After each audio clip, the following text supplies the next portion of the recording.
જય શ્રી કૃષ્ણ. જે બી કોલેજ સ્ટુડન્ટને 21 તારીખે અથવા તો અમુકને 25 તારીખે કોલેજની જે યુનિવર્સિટીની પરીક્ષા સ્ટાર્ટ થાય છે, તો મારા તરફથી દરેક કોલેજના ભાઈ બહેનોને ઓલ ધ બેસ્ટ. હું જણાવું છું કે હું બનાસકાંઠાથી છું. અત્યારે હું કોલેજના 3જા વર્ષમાં છું. મારી સેમ 5ની એક્ઝામ ખતમ થઈ ગઈ છે અને એક પેપર એટલે કે પ્રેક્ટિકલનું પેપર હજુ બાકી છે. તે હજુ 10થી 12 દિવસ લાગી જશે. તેની અત્યારે મારી તૈયારી ચાલી રહી છે. તેના પછી સેમેસ્ટર 6 ચાલુ થશે. મેં કોલેજના ફર્સ્ટ યર અને સેકન્ડ યરમાં થોડી જાહેર એક્ઝામની તૈયારી કરેલી, પરંતુ અત્યારે મારું કોલેજનું 3જું વર્ષ હોવાથી હું એટલી તૈયારી જાહેર એક્ઝામની નથી કરી શકી, કારણ કે 3જું વર્ષ કોલેજનું ઇમ્પોર્ટન્ટ હોય છે.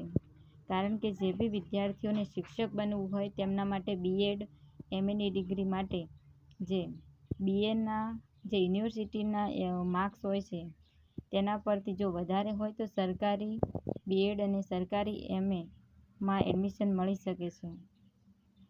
એના માટે હું અત્યારે કોલેજના 3જા વર્ષને વધારે મહત્ત્વ આપી રહી છું.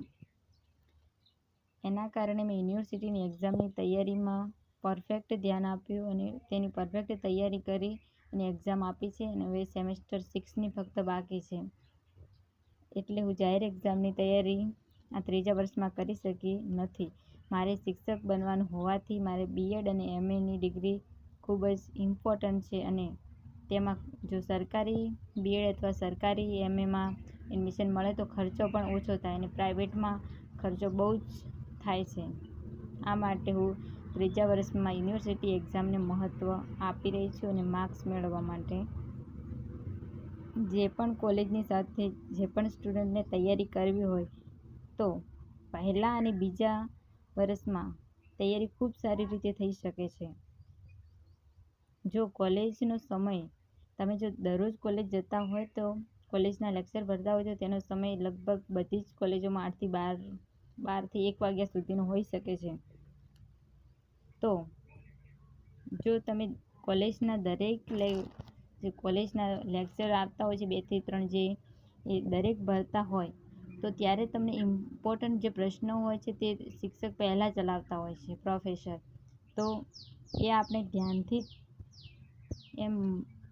સર જ્યારે ભણાવતા હોય ત્યારે ધ્યાનથી ભણી લેવાના, જેના કારણે આપણે તેના પાછળ ઘરે આવીને એટલી બધી મહેનત ના કરવી પડે. જો દિવસમાં 1 કલાક કોલેજને આપીએ તો પછી ઘણું ઘરે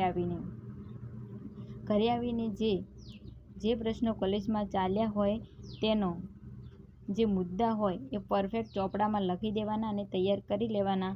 અને એમાં જે એક પ્રશ્ન ચાલ્યો હોય તે એક પ્રશ્નના મુદ્દા કરી અને અંદર થિયરી હોય એને મનથી વાંચી લેવાની, મન રાખીને, તો થોડું ખબર પડી જાય કે એમાં થિયરીમાં શું કહેવા માગે છે.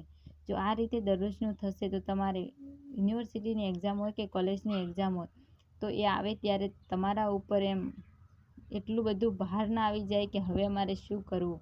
એ માટે આ રોજનો ફક્ત 1 જ કલાક આપશો તો પણ ઘણું થઈ જશે કોલેજ માટે. અને જે બાકીનો સમય વધે છે એ માટે તમે જાહેર એક્ઝામની તૈયારી કરી શકો છો.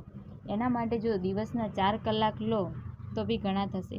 જો તમારે 12 થી 1નો સમય હોય તો તમે બપોરે કદાચ તૈયારી ના કરી શકો. એ માટે તમે 4 થી 6 એક તાસ કહી શકાય લઈ શકો. એમાં 4 થી 6 લો, અથવા 6 થી 8 લો, અથવા 8 થી 10 લો, અથવા 10 થી 12. આમાંથી એક સ્લોટ પસંદ કરી લેવાનો અને તે સિવાય 2 કલાક બીજા સવારે આપી દેવાના, 5 થી 7. જો તમે સવારમાં વાંચશો તો એ વધારે યાદ રહેશે. હું તો સવારમાં જ વાંચું છું, મને બપોરે કે રાત્રે વાંચવાની ટેવ નથી. આ માટે તો જો તમે 5 થી 7 સવારે 2 કલાક એ વાંચો અને સાંજે તમને જે અનુકૂળ આવે 4 થી 6, 6 થી 8, 8 થી 10 કે 10 થી 12, આમાંથી કોઈ પણ 2 કલાક અનુકૂળ કરીને સવારે 2 કલાક ને સાંજે 2 કલાક, તો 4 કલાક થઈ ગયા. જાહેર એક્ઝામ માટે દરરોજ આવી રીતે કરવામાં આવે તો ઘણી બધી તૈયારી થઈ શકે છે. કારણ કે મેં ફર્સ્ટ યર અને સેકન્ડ યરમાં કરી છે એટલે મને અનુભવ છે. મેં પોલીસ માટે કરી હતી, પરંતુ તૈયારી મારી કમ્પ્લીટ થઈ ગઈ હતી. હવે ખાલી 10% બાકી હતી તૈયારી કરવાની, પરંતુ મેં રનિંગ આપવા ગઈ ત્યારે મારું રનિંગ પણ પાસ થઈ ગયું હતું, પણ મારી હાઇટ નથી થઈ. એના માટે હું પોલીસની એક્ઝામ આપી શકી નથી અને હવે આપવા પણ માગતી નથી.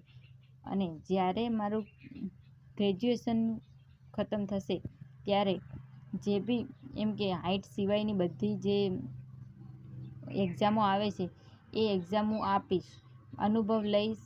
અને મને ઈચ્છા છે કે હું બીએડ MA કરું એની પહેલાં જો મને બીજી કોઈ નોકરી મળી જાય તો સારું છે. એ માટે જે જુનિયર ક્લાર્ક, તલાટી, DYSO, STI જેવી જે પણ પરીક્ષા આવે છે એમાં હું આપવાની છું. અને જો એ સક્સેસ થઈ જાય તો બીએડ પણ ચાલુ રાખીશ અને બીએડ પછી MA પણ કરીશ. અને પછી હું શિક્ષકમાં છેલ્લે તો શિક્ષક જ બનવાની છું, એ મારું ગોલ ફિક્સ છે. પરંતુ એ સમય હજુ વાર લાગશે, કારણ કે બીએડમાં સમય લાગે, MAમાં સમય લાગે.